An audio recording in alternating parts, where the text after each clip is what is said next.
আসসালামু আলাইকুম রহমতুল্লাহ। আমাদের জেনারেল শিক্ষিত ভাই বোনদের জন্য কোন হাদিসটি সব থেকে বেশি ভালো হবে, সেটা বুখারী নাকি সহিহ মুসলিম নাকি তিরমিজি নাকি অন্যান্য হাদিস? তো আমি বলবো এই হাদিসটি হবে আমাদের জন্য সব থেকে বেটার। আমরা যারা আমাদের নিজের আমলকে, ইমানকে, আখলাককে সুন্দর করতে চাই, তো এর উপরে আর কোনো বই হতে পারে না।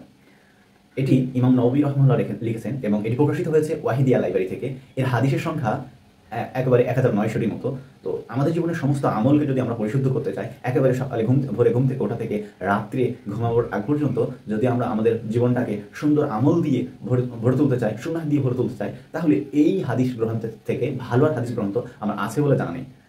এটি সপ্তম শতাব্দীর একটি লেখা একটি হাদিসের গ্রন্থ এবং আমি মনে করি এটি প্রত্যেকটা বাড়িতে রাখা প্রয়োজন এবং প্রত্যেকটা মসজিদে রাখা প্রয়োজন। হ্যাঁ, যেখানে এই হাদিসটি প্রত্যেকদিন একটি একটি করে হাদিস যদিও পড়েন, তো আপনার আখলাককে, আপনার ইমানকে, আপনার আমলকে সব কিছুকে উন্নত করবে বলে আমি আশা করছি। তো এই হাদিসের গ্রন্থটি প্রত্যেক জেনারেল ভাইয়ের কাছে রাখা দরকার। যারা মাদ্রাসায় পড়ার সুযোগ হয়নি তাদের জন্য এই হাদিসটা হবে অত্যন্ত সুন্দর, কারণ এই হাদিসগুলো সহজ সরল বাংলায় লেখা রয়েছে এবং আপনি চাইলেও, আর যারা মাদ্রাসায় শিক্ষিত ভাই বোনেরা আছেন, আপনি চাইলেও এটা আরবিটাও করতে পারেন। এর ওপরে আরবিতে লেখা আছে এবং নিচে বাংলায় সুন্দর সহজ সরল ভাষায় লেখা আছে। তো এই হাদিসের গ্রন্থটি যদি আপনি সংগ্রহ করতে চান, অর্ডার করতে চান, তাহলে আমাদের আলহামদুলিল্লাহ বুকশপের নিচে দেওয়া নাম্বারে আপনারা যোগাযোগ করবেন। এটি ভারতের যে কোনো প্রান্তে আমাদের অর্ডার দেওয়া হবে ইনশাআল্লাহ, ডেলিভারি দেওয়া হবে ইনশাআল্লাহ।